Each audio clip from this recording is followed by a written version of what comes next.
금요 기도에 오신 여러분을 환영하고 축복합니다. 우리가 이제 요한계시록 12장을 살펴보고 있는데 이 12장은 굉장히 중요합니다. 왜 그런가 하면 어떤 교회가 참 교회인지 알 수 있는 지표를 보여주고 있습니다.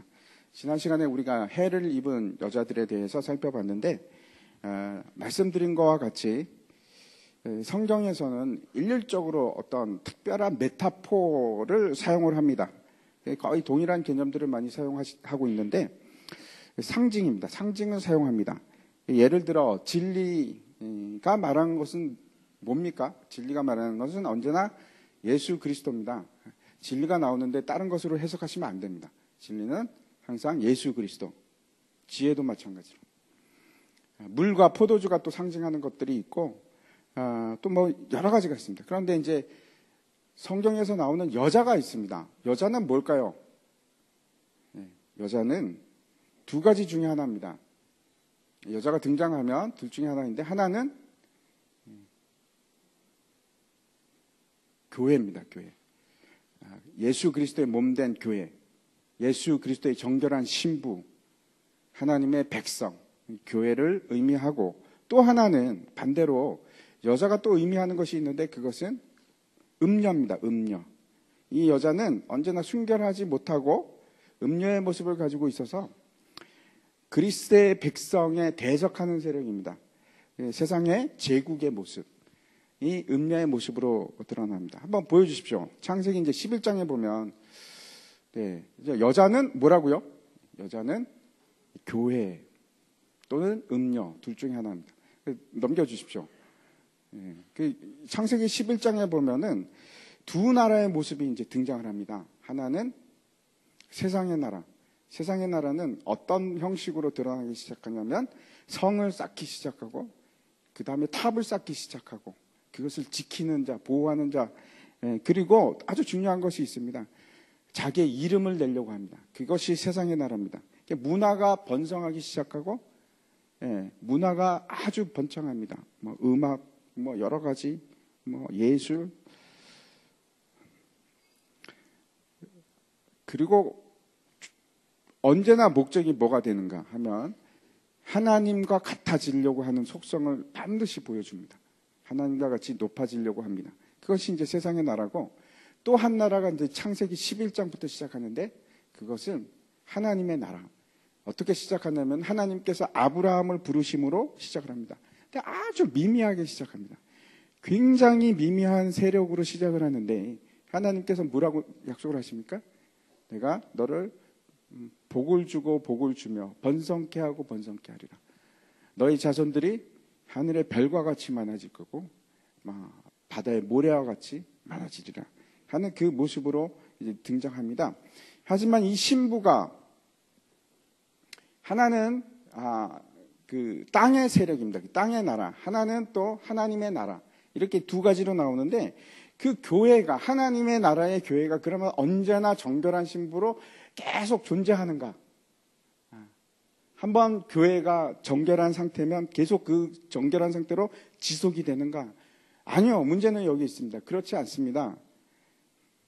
계속해서 옛 뱀이 공격을 하는데 공격을 당할 때마다 많은 교회가 부서지면서 그 교회가 어디로 바뀌게 되는가 하면 뱀의 후손으로 바뀌게 됩니다. 많은 하나님의 백성들이 정결한 신부들이 떨어져 나가는 겁니다.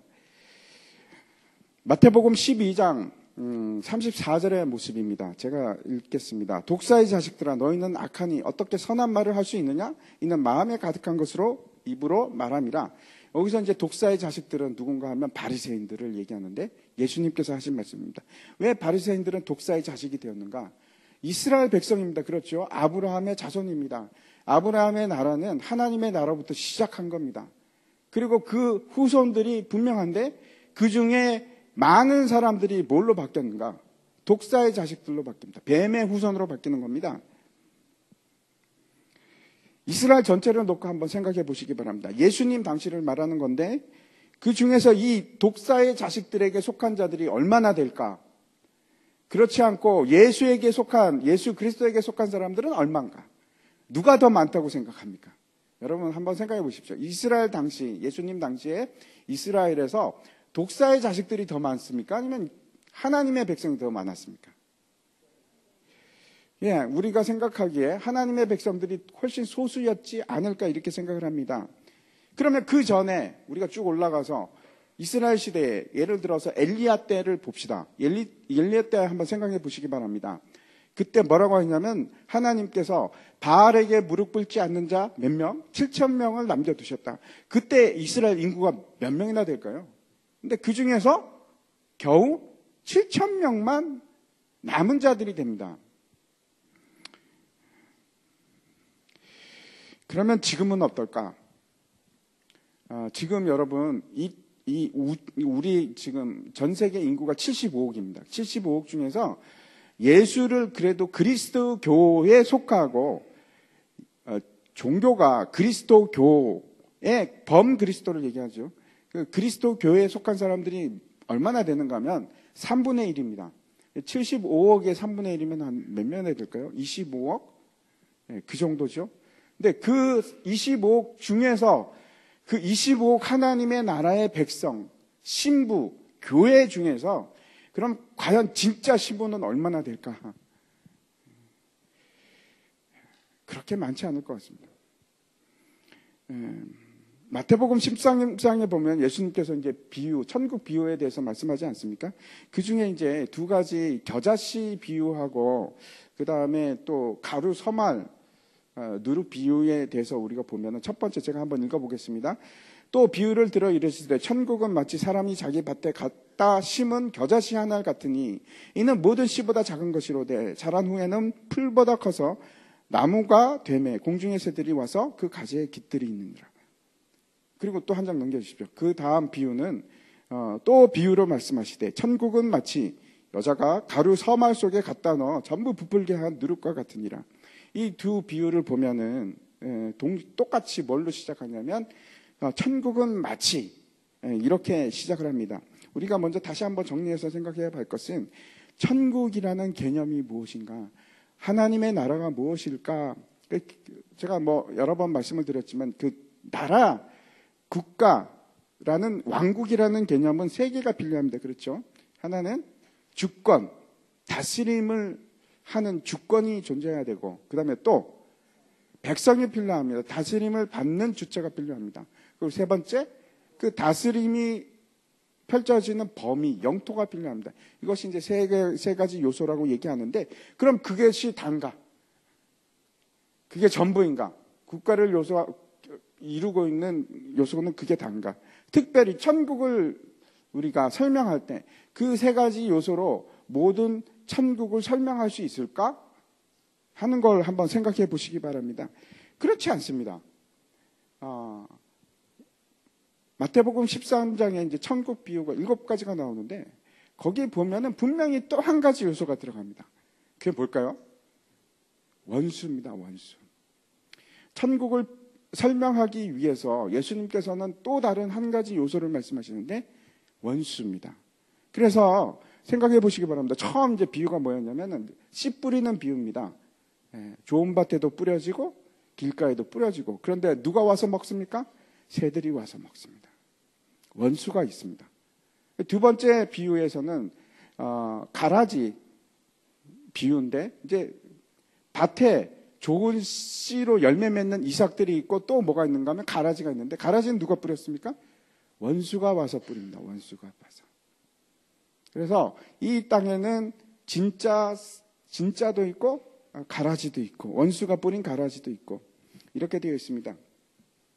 몰래 원수가 와서 뿌립니다. 근데 오늘 지금 이 두 가지 비유를 보면은 하나님 나라가 이 땅에 임함을 설명할 때 예수님께서 반드시 무슨 얘기를 하고 있냐면 원수가 있다는 겁니다. 원수가 있었는데 그 원수가 하는 일이 파괴하는 일입니다. 겨자씨 비유에서도 마찬가지입니다. 그 겨자씨가 자라면서 그 안에 뭐가 깃들기 시작합니까? 앞에 한번 거꾸로 돌려보면은 저게 겨자씨 나무입니다. 이렇게 아름답지 않습니다. 겨자씨 나무는 아름답지 않습니다. 저렇게 자랐는데 저 속에 뭐가 들어가기 시작하냐면 뭐가 들어갑니까? 새들이 들어갑니다. 새들이. 제가 이제 지난번에도 마가복음 할 때도 말씀드렸는데 저 속에 새가 산다는 것은 아름다운 그림이 아니고 흉측한 그림이 됩니다. 새가 어떤 의미일까? 새는 성경에서 좋은 의미로 나오지 않습니다. 공중의 새입니다. 공중의 새가 그 속에 들어가서 깃듭니다. 그 다음에 넘겨주시면은 또 다른 비유는 즉 가루 서말에 관한 비유인데, 가루 서말은 엄청난 양입니다. 23리터. 누가 빵을 구우면서 그렇게 많이 굽습니까? 근데 그걸 몽땅 어떻게 하냐면 여자가 거기다가 누룩을 뿌립니다. 누룩을 뿌리니까 그 가루 서말 전체가 어떻게 되냐면 부풀어 오르게 됩니다. 여기서도 마찬가지입니다. 이 여자가 누굴까? 여러분 어떤 여자라고 생각합니까? 교회라고 생각하십니까? 이 여자가 정결한 하나님의 신부를 의미하는 것일까? 그러면 이상해지죠. 저거 자체가, 그림 자체가 이상해집니다. 그러면 저 여자는 누굴까? 음녀일까? 음녀는 왜 들어올까요? 교회 내로. 왜 누룩을 뿌릴까요? 누룩도 마찬가지입니다. 누룩이 성경 내에서 좋은 의미로 쓰여진 적이 없습니다. 언제나 위선과 죄와 관계가 있습니다. 다시 말씀드려서 누룩이 뿌려지면서 뭐가 생기기 시작하냐? 뱀의 후손들이 생기기 시작합니다. 한번 넘겨주십시오. 왜 사탄은 여자의 후손을 그렇게 공격하는 것일까? 첫 번째 이유는 분명합니다. 그렇죠? 하나님의 나라를 이루지 못하게 하기 위해서, 망치기 위해서, 파괴하기 위해서. 그렇게 되면 이 땅에 계속해서 자신들의 영향력을 미치면서 이 땅이 끝나지 않고 계속 지속이 됩니다. 어떤 상태로? 이 상태로. 여러분, 이 상태로 계속 지속되는 것이 좋습니까? 아니면 하나님의 나라가 이루어지는 것이 더 좋으십니까? 정말이시지요? 아멘이시지요? 속히 하나님 나라가 마라나타 어서 오시옵소서, 저 천국에서 하늘이 이루어진 것처럼, 하나님 나라가 이루어진 것처럼 이 땅에도 하나님 주의 나라가 이루어 주시옵소서. 우리의 기도, 주기도문 할 때마다 여러분 하시지 않습니까? 또 하나가 있습니다. 이 사탄이 왜 여자의 후손을, 교회를 그렇게 공격을 하는가? 증오심 때문에 그렇습니다. 제가 이제 와이어스라는 분의, 미국 사람인데 그 분의 간증을 들었습니다. 어떤 간증이냐면 지옥에 갔다 온 간증. 그런 것들이 많이 있지 않습니까? 지옥 간증 같은 것이 많이 있습니다. 성경에 여러분 수많은 곳에서 지옥과 천국에 대해서 증거하고 있습니다. 지옥은 반드시 있습니다. 혹시 누가 지옥이 없다 이런 얘기하면 참 불쌍하게 여기시기 바랍니다. 성경은 하나님의 말씀이고 반드시 지옥이 있습니다. 근데 그분이 진짜 갔다 왔는지 어떤지는 중요한 것이 아니고, 제가 그분의 간증을 들으면서 느낀 것이 있습니다. 그게 뭔가 하면 지옥에서의 엄청난 괴로움과 고통에 관해서 얘기를 하는데, 한번 넘겨주십시오. 그 지옥에서 있는 아픔, 이게 막 살을 뜯는 아픔이라든지 이런 것들 있지 않습니까? 도저히 이 지상에서도 느낄 수 없는 어마어마한 고통이었다, 뭐 이렇게 얘기를 합니다. 너무나 심한 괴로움과 고통이었다. 그래서 죽고 싶은데도 결코 죽을 수 없는 영원한 고통 속에 있는 존재하는 것이 지옥입니다. 사람의 살을 막 벗겨내는데 그 살을 벗겨내는 그게 너무나 섬세하게 막 고통으로 찾아오는 그 일이 매일같이 매 초마다 그렇게 일어나는 거에 대해서 이제 증거하는 걸 들었습니다. 심각하지 않습니까? 그 고통 속에서 영원히 산다는 것이, 죽고 싶어도 죽을 수 없는 그 고통에 대해서 얘기를 하고 있고, 그 다음에 또 한 가지가 뭐냐면 한계를 벗어나는 그 고통이 뿐만 아니고 또 하나는 그 속에 있는 사람들의 마음입니다. 어떤 건가 하면 그 귀신들, 마귀들의, 왜 그 마귀들이 그렇게 성도들을 괴롭히려고 하고 죽이려고 하느냐, 이유를 아십니까? 마귀가 왜 우리를 고통스럽게 하고 죽이려고 합니까? 하나님에 대한 증오 때문에.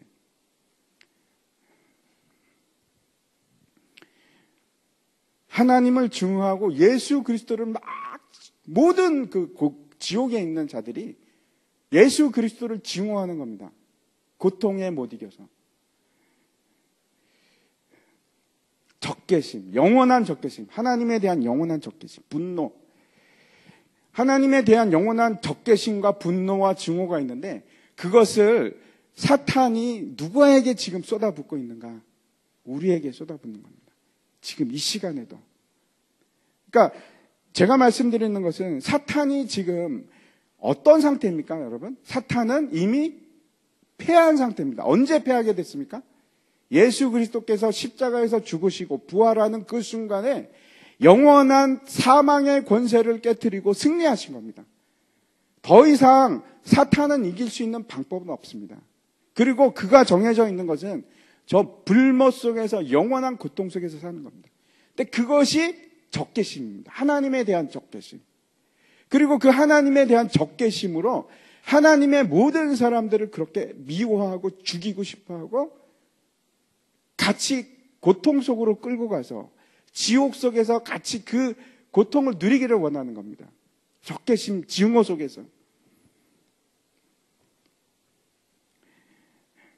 더 이상 여러분, 사탄은 우리를 참수할 수 있는 권리가 언제 없어졌는가 하면 십자가에서 예수 그리스도의 피로 모든 우리의 죄가 다 도말된 그 순간에 사탄은 우리에게 참수할 수 있는 권리가 완전히 박탈됩니다. 한번 10절 말씀 보여주시기 바랍니다. 같이 한번 읽겠습니다. 시작. 내가 또 들으니 하늘에 큰 음성이 있어 이르되 이제 우리 하나님의 구원과 능력과 나라와 또 그의 그리스도의 권세가 나타났으니 우리 형제들을 참수하던 자 곧 우리 하나님 앞에서 밤낮 참수하던 자가 쫓겨났고. 사탄이 쫓겨납니다. 어디서 쫓겨났습니까? 하늘에서 쫓겨났는데 그 시점이 언제일까요? 예수 그리스도께서 승리하신 그 순간. 그러면은 그 때가 우리의 시간으로 정해져 있습니까? 제가 다시 말씀드렸는데 그렇지 않습니다. 이거는 논리적인 순서입니다. 논리시간적인 시간입니다. 크로노스가 아니고 카이로스. 제가 앞에서도 몇 번 말씀을 드렸는데 그래서 이건 논리적인 순서가 있습니다. 하늘나라에는 벽시계가 있습니까? 없습니까? 없습니다. 예, 그런 시간은 없습니다. 그래서 이때다 저때다 하늘나라의 사건을 우리가 그렇게 판단할 수 있습니까? 없습니까? 못합니다. 논리적인 순서만 존재합니다. 예수 그리스도께서 죽으시고 부활하시고 사망 권세를 이겨섰을 때 그때 더 이상 사탄은 우리를 참수할 수 있는 권리가 모두 박탈되고 그리고 하늘에서부터 쫓겨납니다. 그러면 그 시간은 예수님이 돌아가신 AD 33년이 맞습니까? 아니요. 그거하고 상관이 없습니다. 그 시간은 천국의 시간입니다. 카이로스의 시간입니다. 우리가 이제 지난 시간에 생각해 보았던 것과 같이 뱀은 지속적으로 여자의 후손을 없애려고 하는데 그 일이 실패로 끝납니다. 자신이 실패했음에도 불구하고 하는 일이 모든 것이 뭐냐면 여자의 후손을 증오하고 죽이려고 하고 파멸시키고 파괴하는 일입니다. 어떻게 해서든지 그 사람들과 함께 지옥에 끌고 가서 자기 세력으로 만들고 지옥으로 끌고 가서 자기 세력이 되면 세상의 세력이 되면 여러분 여기서 복받고 잘 살 것 같으십니까? 아니요. 사탄은 속이는 자입니다. 거짓말하는 자입니다. 나에게 절하면 이 세상 모든 것을 준다고 하지만 진짜 줄까요? 절대 그런 일은 없습니다. 절대로 그런 일은 없습니다. 속이는 자입니다. 그 목적은 우리를 죽이기 위해서 그런 겁니다. 멸망시키고 함께 잘 살자는 것이 절대로 아닙니다. 달콤한 거짓말을 하죠. 네가 나한테 영혼을 팔아봐. 내가 세상을 줄게. 왜 그런가? 하나님을 증오하기 때문에 일을 가는 겁니다. 오늘 다시 그 용의 모습을 보려고 하는데 3절 말씀입니다. 같이 읽겠습니다. 시작. 하늘에 또 다른 이적이 있으니 보라 한 큰 붉은 용이 있어 머리가 7이요 뿔이 10이라. 그 여러 머리에 7 왕관이 있는데 이렇게 되어 있습니다. 다시 이제 돌아가서 지난 시간에 제가 말씀을 안 드렸기 때문에 말씀을 드리는데 한번 생각해 보십시오. 몸이 하나인데 머리는 몇 개? 7개가 있습니다. 근데 그 7개의 머리에 있는데 뿔은 몇 개? 10개. 여러분 그걸 상상하실 수 있으시겠습니까? 저렇게 그림으로 그렸는데 저게 가능한 일입니까? 아니요, 그렇지 않습니다. 한번 생각해 보십시오. 머리가 7개 있는데 그럼 뿔은 어떻게 배치를 할까? 어떤 뿔은 하나만 주고, 어떤 머리에는 하나만 주고, 어떤 뿔은 3개를 줄까? 어떻게 할까? 안 됩니다. 아무튼 괴기한 모습인데, 이 7머리가 여러분 의미하는 것이 무엇입니까? 그걸 먼저 우리가 생각해 봐야 됩니다. 도대체 이 7머리는 뭔가? 어렵지 않습니까? 그런데 그렇지 않습니다. 왜냐하면 성경이 얘기하고 있으니까. 너무나 분명하게 얘기합니다. 17장 말씀 한번 보여주십시오. 제가 읽겠습니다. 천사가 이르되 왜 놀랍게 여기느냐? 내가 여자와 그가 탄 7머리와 10뿔 가진 짐승의 비밀을 내게 이르리라. 그 짐승의 비밀에 대해서 얘기를 해준답니다.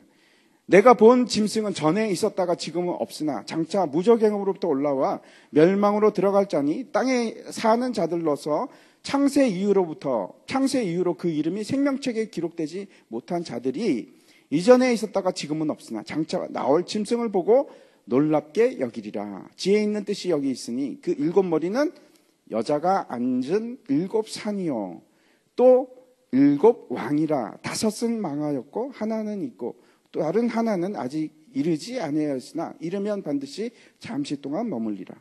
전에 있었다가 지금 없어진 짐승은 8째 왕이니 7 중에 속한 자라. 그가 멸망으로 들어가리라. 뒤에 부분은 나중에 저 17장에 가면 다시 말씀드리겠습니다. 그런데 앞에서 지금 뭐라고 얘기합니까? 7머리는 뭐라고 얘기합니까? 7산이다 이렇게 얘기합니다. 우리는 7산이 뭔지 잘 모릅니다. 그런데 당시에 있던 사람들은 7산 그러면 뭔지 다 압니다. 어딜까요? 저기는 로마입니다. 왜 그런가 하면 로마 자체가 7산으로 이루어진 도시입니다. 그래서 당시에는 7산 그러면 뭐 사람들이 전혀 생각하지도 않고 그건 로마라고 분명히 얘기하던 곳입니다. 그러면 저 7머리는 뭘 얘기하는 겁니까? 로마입니다. 계속해서 한번 보겠습니다.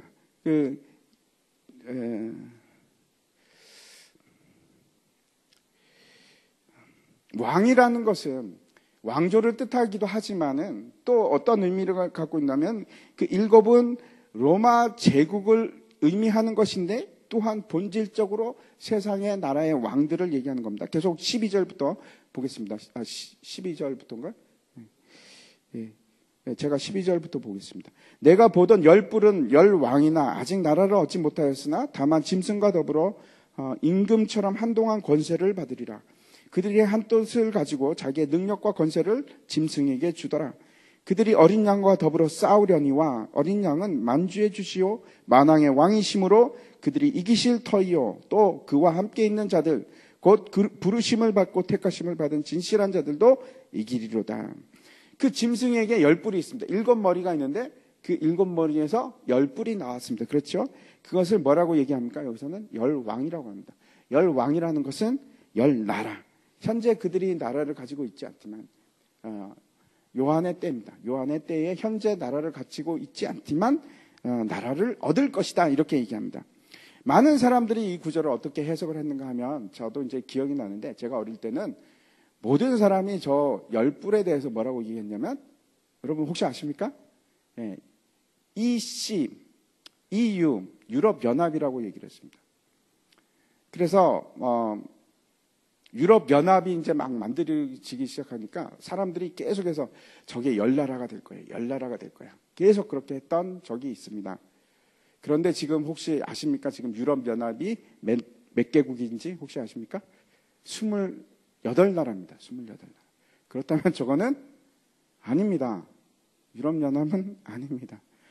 아쉽게도 10개가 아니고 지금 유럽연합은 28개입니다. 그러면 이 뿔은 유럽연합을 얘기하지는 않는 것 같습니다. 그런데 처음에 7머리가 어떤 뜻이라고 했습니까? 7산이고 7산은 로마를 얘기하는 것이고 그 로마로부터 10왕이 나오는 겁니다. 이런 일이 실제로 있었는가? 예, 있었습니다. 로마가 동로마와 서로마로 갈라지면서 나중에 이제 게르만족이 밀고 내려옵니다. 그러면서 신성 로마 제국이 생겨지고 막 그렇게 되는데 생겨난 나라가 최종적으로 10나라가 생겨납니다. 그 중에 이제 지금으로 얘기하면 이태리, 그다음에 뭐 스페인, 포르투갈, 그다음에 뭐 유럽, 아니 그 독일, 영국 이런 나라를 다 합쳐서 몇 나라가 되냐면 10나라가 됩니다. 중요한 것은 이런 세상 나라들은 언제나 무엇과 대적 관계가 되는가? 어린 양과 대적 관계에 있습니다. 변하지 않습니다. 처음부터 그랬습니다. 최초의 제국이 뭐였는가 하면 바벨 제국이었는데 그때부터 지금까지 모든 제국들은 똑같습니다. 그 목표가 하나님께 있지 않고 언제나 어린 양과 대적 관계에 있습니다. 신할 평지에 세웠던 그 바벨론 제국이 그 모체입니다. 그리고 그 짐승이 여러 가지 모습으로 막 바뀌어서 이 세상에 등장을 합니다. 하지만 본질은 똑같습니다. 하나님을 대적하는 자, 하나님과 함께처럼 높아지려고 하는 자. 그게 본질입니다. 오늘 이제 용의 사실, 오늘 이제 진짜 우리가 하고자 하는 얘기는 뭔가 하면 용의 공격입니다. 용이 어떻게 교회를 공격해 나가는가 하는 것을 봤으면 좋겠는데 첫 번째 공격은 뭐냐면 4절 보여주시기 바랍니다. 12장 4절에 보면은 첫 번째 공격이 나오는데 그게 뭔가 하면 어린 아이를 죽이려고 하는 공격으로 드러납니다. 4절 보겠습니다. 같이 읽겠습니다. 시작. 그 꼬리가 하늘의 별 3분의 1을 끌어다가 땅에 던지니라. 용이 해산하려는 여자 앞에서 그가 해산하면 그 아이를 삼키고자 하더니 이 공격이 뭔가 하면 우리가 생각할 수 있는 것은 그렇죠. 용이 구세주로 오실 그 분을 예수 그리스도를 예수 그리스도 자체를 죽이려고 합니다. 그 일이 우리가 잘 알고 있습니다. 헤롯 대왕으로부터 시작된 것을 알고 있습니다. 예수님이 탄생하자마자 헤롯이 죽이려고 했습니다. 하지만 이것이 단지 예수 그리스도를 죽이는 것으로 끝나는 것이 아니고 그를 통해서 잉태되는 모든 교회를 다 죽이려고 합니다. 그것이 용의 첫 번째 공격입니다. 교회 자체를 말살하려고 합니다. 하늘에 있는 별이 의미하는 것은 성도를 의미합니다. 그런데 용이 그 꼬리로 3분의 1을 죽였다 하는 것은 심각한 타격을 입혔다는 뜻입니다. 우리가 잘 알고 있듯이 로마 제국하에서 초대 교회가 심각한 박해 상황 속에 들어갑니다. 성도들이 십자가에 못 박히고 사자굴에 끌려가고 밥이 되고 이것이 첫 번째 사탄의 공격입니다. 교회에 대한 공격입니다. 두 번째 공격이 어떻게 일어나는가? 6절을 한번 보여주시기 바랍니다. 6절 같이 한번 읽겠습니다. 시작. 그 여자가 광야로 도망하며 거기서 1260일 동안 그를 양육하기 위하여 하나님께서 예비하신 곳이 있더라. 두 번째 용의 공격이 있는데 그것은 그 공격을 피하기 위해서 하나님께서 예비하신 곳이 있습니다. 그곳이 어딘가? 광야입니다. 광야로 데리고 가십니다. 그리고 그 기간이 얼마입니까? 1260일 동안 광야에 피난케 합니다. 이것이 상징적인 숫자인가 아니면 실제적인 숫자인가?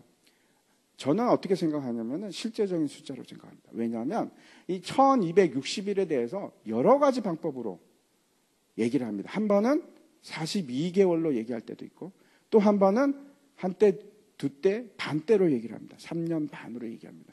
근데 동일하게 그 모든 날짜가 1260일입니다. 이거는 너무나 중요하다고 하나님께서 얘기하시는데 그때 어떻게 되냐면은 숨습니다. 교회가 숨습니다. 그래서 지상 속에서는 교회를 볼 수 있는가? 못 봅니다. 그때가 언제일까요? 제가 말씀드렸듯이 지난번에 기억나십니까? 이 1260일은 성경의 그 계산대로 하면 환산하면 하루는 1년이고 그러면 1260년이 됩니다. 그래서 지난번에 말씀드렸듯이 로마 제국에서 10뿔이 나오는데 그 중에 작은 뿔이 튀어나옵니다. 그게 뭐라고요? 예, 이 세상의 통치를 하기 시작하는 교황권입니다. 그러니까 처음에 교회가 어디로부터 시작하냐면 예루살렘으로부터 시작합니다. 근데 예루살렘으로부터 시작한 그 교회가 이동을 하는데 그 주체가 어디로 가게 되냐면 유럽으로 가게 됩니다. 유럽으로 가게 되는데 거기서 어떻게 하느냐? 하나님께서 숨기십니다. 광야로 숨기십니다. 그래서 많은 사람들이 어떻게 생각하냐면 그때는 교회가 없는 줄 알고, 물론 이 땅에는 교회가 있었습니다. 어떤 교회냐면 카톨릭, 로마 카톨릭 중세교회입니다. 근데 그거는 교회가 아닙니다. 분명히 교회가 아닙니다. 그때가 이제 언제부터냐면은 AD 538년 교황이 전 세계의 유럽 전체에 대한 교권과 함께 권세를 가집니다. 나는 새도 떨어뜨릴 만한 권세를 가지고 있고 모든 왕들은 교황 앞에서 허가를 받아야지 왕이 됩니다. 그런 시대가 언제까지 이어지냐? 1798년까지 이어집니다. 나폴레옹이 그 피오스 6세를 끌어안혀서 감옥에 집어넣을 때까지 막강한 권력을 가지고 있었는데, 이때를 우리가 무슨 때라고 하니까 중세 암흑기라고 하지 않습니까? 그때는 교회가 없습니다. 그럼 진짜로 없어졌느냐? 아니요, 하나님께서 숨기셨습니다. 그때 이제 교회서를 보면은 로마 카톨릭 교황권에 반대했던 사람들이 아주 신락같이 이어갑니다. 왈도파도 있었고 많은 사람들이 있는데 그들이 다 한결같이 숨어서 지냅니다. 숨어서 지내서, 아니면은 나오면 다 이단으로 죽여버리니까 수많은 사람들이 죽었습니다. 제가 말씀드렸지만 거의 1억의 사람들이 죽었습니다. 저 기간 동안에. 그래서 이것이 두 번째 공격입니다. 사탄의 두 번째 공격. 1260일 동안 공격을 하고 완전히 사라진 것처럼 되어 있지만 하나님께서 사실은 숨기셨습니다. 광야로. 광야가 그렇습니다. 어떤 곳입니까? 굉장히 척박한 곳이고 이스라엘 백성들이 40년 동안 지냈던 곳입니다. 한번 신명기 말씀 한번 보겠습니다. 8장 4절 말씀. 제가 읽겠습니다. 없습니까? 제가 읽겠습니다. 이 40년 동안에 내 의복이 헤어지지 아니하고 내 발이 부르트지 아니하였느니라. 광야는 분명히 척박한 곳이고 힘든 곳이지만 거기에 뭐가 있는가 하면 하나님의 보호하심과 지키심이 있습니다. 심지어는 우리의 의복이 헤어지지 않고 우리의 신발이 다 헤어지지 않고 그렇게 지키십니다. 하나님께서 숨겨두십니다. 그 기간이 1260년 동안. 북한도 마찬가지입니다. 지금 하나님께서 분명히 북한 속에 7,000명의 김일성에게 무릎 꿇지 않는 자들을 두셨습니다. 교회가 숨어 살아가고 있습니다. 교회가 사라졌을까요? 아니요. 그렇지 않습니다. 분명히 살아 있습니다. 숨어 있습니다. 이제 7절부터 9절 말씀 한번 보여주시기 바랍니다. 같이 한번 읽겠습니다. 시작. 하늘에 전쟁이 있으니 미가엘과 그의 사자들이 용과 더불어 싸울세. 용과 그의 사자들도 싸우나 이기지 못하여 다시 하늘에서 그들이 있는 곳을 얻지 못한지라. 큰 용이 내쫓기니 옛 뱀 곧 마귀라고도 하고 사탄이라고도 하며 온 천하를 꿰는 자라. 그가 땅으로 내쫓기니 그의 사자들도 그와 함께 내쫓기니라. 이 말씀은 왜 하나님께서 교회를 광야에 숨길 수밖에 없었는가 하는 이유가 됩니다. 예수 그리스도께서 승리함으로 옛 뱀 된 사탄이 쫓겨납니다. 쫓겨나서 더 이상 하늘에 머무는 것이 아니고 이 땅을 공중 권세를 잡은 자가 되는 겁니다. 그래서 이 땅에서 결사적으로 그의 백성, 하나님의 백성들을 망하게 사라지게끔 하려고 하는데 그때 하나님께서 그의 백성들을 보호하시는데 그 모습이 14절에 나와 있습니다. 한번 보여주십시오. 제가 읽겠습니다. 그 여자가 큰 독수리의 두 날개를 받아 광야 자기 곳으로 날아가 거기서 그 뱀의 낯을 피하여 한 때와 두 때와 반 때를 양육받으매 이렇게 되어 있습니다. 하나님께서 그 광야에서 보호하시는데 광야까지 도망가는 것이 맞습니다. 그런데 하나님께서 독수리의 날개 위에 타고 감처럼 데리고 가셔서 거기서 광야에서 그 교회를 양육케 하십니다. 출애굽기 19장 말씀에 이렇게 되어 있습니다. 내가 애굽 사람에게 어떻게 행하였음과 내가 어떻게 독수리 날개로 너희를 업어 내게로 인도하였음을 너희가 보았느니라. 분명히 광야는 힘들고 어렵고 고단한 삶입니다. 그런데 분명히 하나님께서 지키심을 경험하고 광야에 은혜가 있습니다. 그래서 하나님께서 만나를 주십니다. 어디서 만나를 먹습니까? 광야에서 먹습니다. 그 40년 동안 하나님께서 의복이 헤어지지 않는 놀라운 기적을 체험하게 하는 겁니다.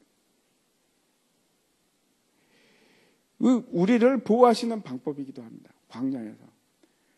놀라운 일입니다. 광야에서 우리를 연단케도 하시고, 그리고 목적 중에 하나가 사탄의 세력으로부터 분리시켜서 우리를 보호하기 위해서 광야에 두시는 겁니다. 아무도 우리를 해하지 못하게 하려고. 사탄이 이제 가톨릭 교회를 통해서 어떻게 망가뜨려 갔는가, 교회를 어떻게 망가뜨렸냐. 첫 번째 했던 것이 하나님의 말씀을 변하게 만드는 겁니다. 우리가 잘 알고 있듯이 여러분, 우리의 십계명과 가톨릭의 십계명은 다릅니다. 여러분 아시죠? 말씀을 바꿉니다. 말씀을 바꾸는 것뿐만 아니고 지금 성경도 그렇습니다. 우리가 가지고 있는 성경하고 가톨릭이 가지고 있는 성경하고 다릅니다. 조금씩 바꾸기 시작합니다. 조금씩 바꾸는데 결정적으로 타격을 준 것이 있습니다. 가톨릭 교회가 뭘 결정적으로 타격을 줬는가? 우리가 어떻게 해서 구원을 받습니까? 믿음으로 말미암아 구원을 받습니다. 그걸 완전히 사라지게끔 합니다. 행위로 구원받는 것으로 완전히 바꿔버립니다. 믿음이 아니고 행위를 통해서.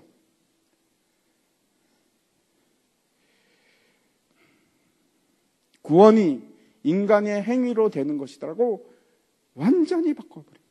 그래서 이 땅에 숨어있는 진짜 하나님의 교회 외에는 모두가 암흑천지가 됩니다. 암흑천지가 돼서 거기서 아무도 성경 말씀을 볼 수도 없고 진리가 무엇인지도 어떻게 구원받는지도 모르고 사탄이 그렇게 만듭니다.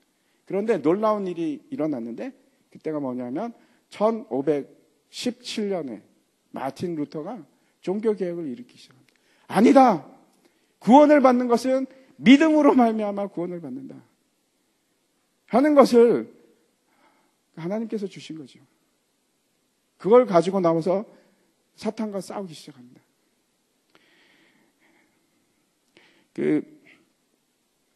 중세 가톨릭 교회가 하나님의 교회가 아니고 교황이 적그리스도하다 하는 그 견해는 모든 종교개혁자들의 공통된 견해였습니다. 한번 보여주십시오. 마틴 루터의 얘기인데 제가 한번 읽어보겠습니다. 바울이 데살로니가 후서 2장 4절에서 하나님이나 숭배함을 받는 자 위에 뛰어나 지존하며 하나님 성전에 앉아 자존하며 하나님 성전에 앉아 자기를 보여 하나님이라 하느니라 고 기록된 그 존재가 여기에 있다. 누구를 얘기하는 겁니까? 교황을 얘기하는 겁니다. 적그리스도인 불법의 사람, 곧 멸망의 아들이 있는데 그는 하나님의 법을 변경하였으며 하나님의 계명 위에 자신이 만든 계명을 높였다. 삶과 죽음을 누가 결정하는가? 교황이 결정합니다. 구원받고 구원받지 않는 거 그것도 교황이 결정을 했습니다. 그는 하나님의 법을 변경했을 뿐만 아니고 하나님이 계명 위에 자신의 만든 계명을 더 높였고 우리는 여기서 교황권이 진짜 적그리스도의 권좌에 앉아 있다는 사실을 확인하는 바이다. 이렇게 마틴 루터가 얘기했던 글입니다. 세 번째 용의 공격이 시작이 되는데 그게 이제 15절과 16절에 있습니다. 한번 같이 읽겠습니다. 시작. 여자의 뒤에서 뱀이 그의 입으로 물을 강같이 토하여 여자를 물에 떠내려 가게 하려 하되 땅이 여자를 도와 그 입을 벌려 용의 입에서 토한 강물을 삼키니 이 세 번째 공격은 언제부터 시작해서 언제까지 일어나냐면 종교개혁 때부터 시작해서 1517년이죠. 그리고 나서 1798년까지 이어집니다. 물로 여자를 공격을 합니다. 이 물로 여자를 공격한다는 것이 뭘까? 도대체 이 물이 뭔가?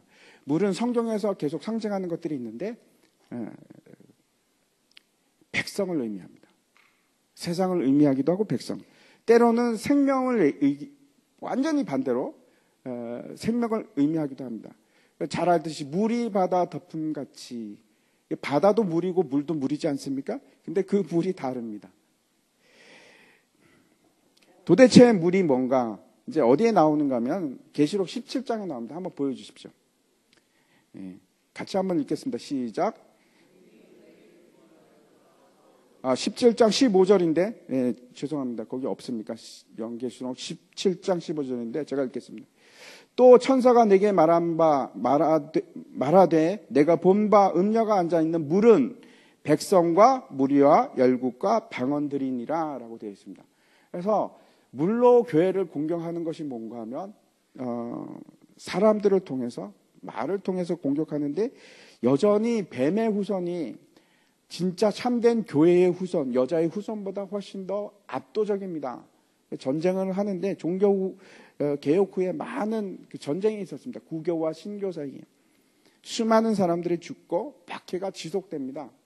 지속이 되어서 그때 하나님께서 그 백성들을 어떻게 구해내시는가. 다시 16절 한번 보여주십시오. 16절을 보면은 12장 16절 보면 이렇게 되어 있습니다. 땅이 여자를 도와 그 입을 벌려 용의 입에서 토한 강물을 삼키니.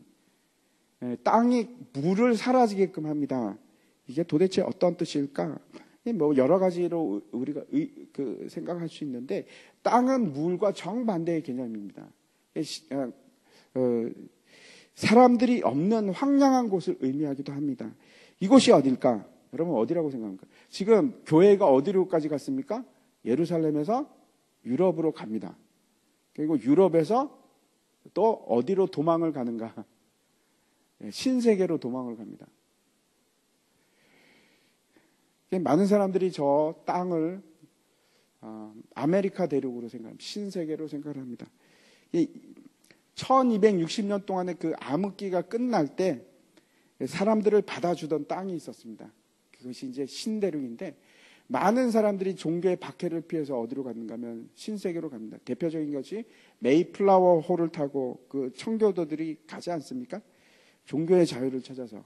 왜 그런가 하면은 그 신세계에서는, 신대륙에서는 교황권이 전혀 미치지 않는 곳이었습니다. 그래서 많은 개신교, 프로테스탄트들이 그곳으로 갑니다. 마지막 네 번째 공격을 한번 보도록 하겠습니다. 마지막 네 번째 공격은 17절입니다. 17절. 예, 같이 한번 읽겠습니다. 시작. 용이 여자에게 분노하여 돌아가서 그 여자의 남은 자손, 곧 하나님의 계명을 지키며 예수의 증거를 가진 자들과 더불어 싸우려고 바다 모래 위에 서 있더라. 하나님의 교회를 없애려고 하는데 없어지지 않습니다.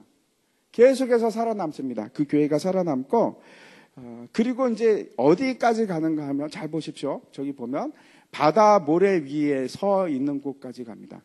바다 모래 위에서 싸움을 하게 됩니다. 이제 근데 그 바다 모래 위라는 것이 어딘가? 바다도 있고 땅도 있는 곳입니다. 바다도 있고 땅도 있고 물도 맞고 땅도 맞고, 그것이 어딘가? 우리가 잘 모르지만 모든 세상을 의미하는 것이 아닌가 이렇게 생각을 합니다. 지금 많은 세력 위에 있는 바다도 그렇고 모래도 그렇습니다. 수많은 것을 얘기합니다. 수많은 숫자를 얘기하는데 모든 땅과 바다를 포함한 곳일 것 같습니다. 그때가 언젠가? 지금입니다. 전 세계에서 싸움이 일어납니다. 지금이 바로 그런 때입니다. 이 공격을 어떻게 이길 것인가? 다시 한번 17절 한번 보여주시기 바랍니다. 17절로 다시 넘어가 주시기 바랍니다. 예. 다시 17절 보면은 어떻게 되어 있는가 하면, 예. 여자의 남은 자손, 곧 첫 번째 하나님의 계명을 지키고, 두 번째 예수의 증거를 가진 자들, 그리고 세 번째 싸움을 싸우는 자들입니다. 1600년 동안 그 감추어졌던 하나님의 일들을 회복하는 일이 이제 일어나기 시작하고, 그때 용의 네 번째 공격이 시작이 됩니다. 이 시대입니다. 지금 어떻게 공격이 이루어지는가? 첫 번째는 하나님의 계명을 무력화하는 데 있습니다. 심각합니다. 어떻게 심각하냐? 복음이 그 가치를 잃어버리고 있습니다. 복음이, 구원이 진짜 10원만도 못하는 구원으로. 사람들이 어떻게 생각하냐면, 그래, 내가 예수를 믿습니다 라는 말 한마디로 모든 것이 다 해결되는 그런 값싼 복음으로 그렇게 바뀌고 있습니다. 그렇지 않습니다, 여러분. 성경이 그렇게 말하고 있지 않습니다. 믿기만 하면 맞죠. 그런데 중요한 것은 믿기 시작하면 행위가 드러나기 시작합니다. 하나님의 말씀에 순종하는 일이 일어나기 시작하고, 믿음은 우리를 순종케 하고, 믿음은 우리를 행위가 아름답고 선한 일이 되게끔 만들어갑니다. 우리가 온전케 하고, 우리의 일들이 온전케 만들어가고, 우리가 착한 일을 하게끔 하는 것이, 그것이 믿음입니다. 근데 순종하지 않는 삶을 사는 겁니다. 한번 넘겨주십시오. 마지막 장이 있었는데 없어졌나? 왜 안 보였는지 모르겠는데, 첫 번째 제가 말씀드리는 것은 하나님의 계명을 지키는 자. 사탄이 누구랑 지금 대적하고 싸우고 있는가? 하나님의 계명을 무시하는 자가 아니고 하나님의 계명을 지키는 자와 싸웁니다. 여러분 어떻습니까? 여러분 하나님의 계명을 지키는 자이십니까? 아니면 내가 믿으면 됐지 하고 모든 것을 무시하고 그렇게 살아가시는 분이십니까? 믿음은 반드시 무엇으로 나타나기 시작하냐? 하나님 말씀에 순종하는 것으로 나타납니다. 그렇지 않으면 가짜입니다. 두 번째, 사탄이 싸우고자 하는 자들이 누군가 하면 예수의 증거를 가진 자입니다. 17절에 나오는 얘기입니다. 뭐라고 하냐면 하나님의 계명을 지키며 예수의 증거를 가진 자들. 사도 바울이 뭐라고 얘기하냐면 내 몸에 예수 그리스도의 흔적을 가졌다. 그렇게 얘기합니다. 여러분에게는 어떤 흔적이 있으십니까? 여러분은 어떤 예수 그리스도의 증거를 가지고 계십니까?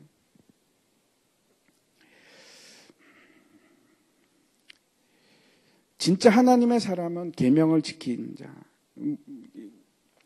너희가 나를 사랑하면 내 계명을 지키리라. 성경에서 그 순종이 사라지고 있습니다. 순종함이 사라지고 있습니다. 교회에서 제가 말씀하는 것은 목사님이 말한다고 해서 순종하는 것을 얘기하는 것이 아니고 하나님께서 말씀하시는데 그걸 순종치 않는 겁니다. 우리에게 수도 없이 말씀하시는데 순종하지 않는. 두 번째는 우리 속에 정말 예수 그리스도의 증거가 있는가. 진짜 복음이 있어서 내 마음속에 예수 그리스도 때문에 내가 이런 놀라운 증거가 있습니다. 내가 하나님을 만난 사람입니다. 예수 그리스도를 만났습니다. 하는 증거가 여러분에게 있습니다.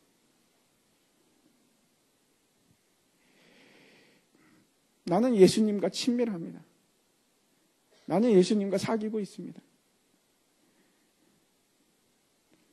내 속에 예수님이 계십니다.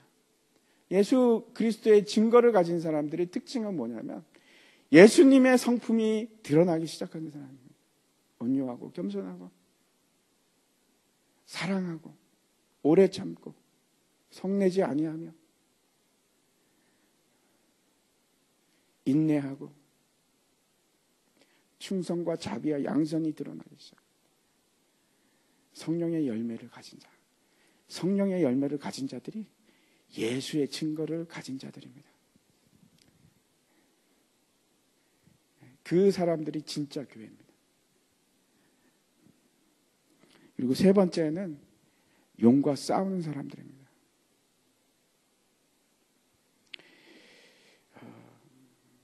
제가 이제 지난번에도 말씀드렸지만 혼인잔치 속에는 어떤 내용이 들어있는가 하면 혼인잔치에 초대하지 않습니까? 사람들을 초대하는데 사람들이 바쁘다고 한 겁니다. 나는 장가 가야 되니까, 나는 소를 샀으니까, 나는 땅을 샀으니까 못 갑니다. 바빠서 못 갑니다. 사실은 그것은 신명기 20장에 나와 있는 병력법, 군대법 위반을 얘기하는 겁니다. 나는 전투하지 못하겠습니다. 싸우지 못하겠습니다. 우리가 부름을 받아서 가나안 땅으로 들어가기 위해서는 반드시 해야 되는 것이 있는데 전투를 해야 됩니다.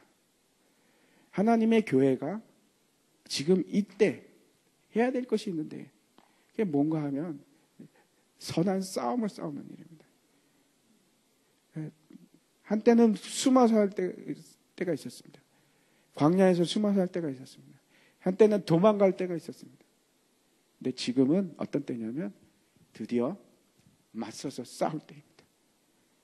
진짜 참된 하나님의 교회가 하는 일이 이겁니다. 전투를 하는 일입니다. 예수 그리스도의 군사가 되어서 싸우는 일입니다. 여러분, 우리는 진짜 교회가 되기를 원합니다. 저와 여러분은 가짜가 아니고 참된 하나님의 정결한 신부가 되기를 원합니다. 그 특징이 저 세 개입니다. 하나님의 계명을 지키는 자. 그리고 날마다 예수 그리스도의 흔적이 드러나기 시작합니다. 그리고 이제 싸움을 싸우는 자들입니다. 사탄의 세력과 대결을 하는 자. 복음을 위해서 치열한 전투를 하는 사람들. 결국 우리는 성경에서 마지막 얘기하는 그 아마겟돈 전쟁까지 갈 겁니다. 그래서 최후의 승리를 가질 사람들.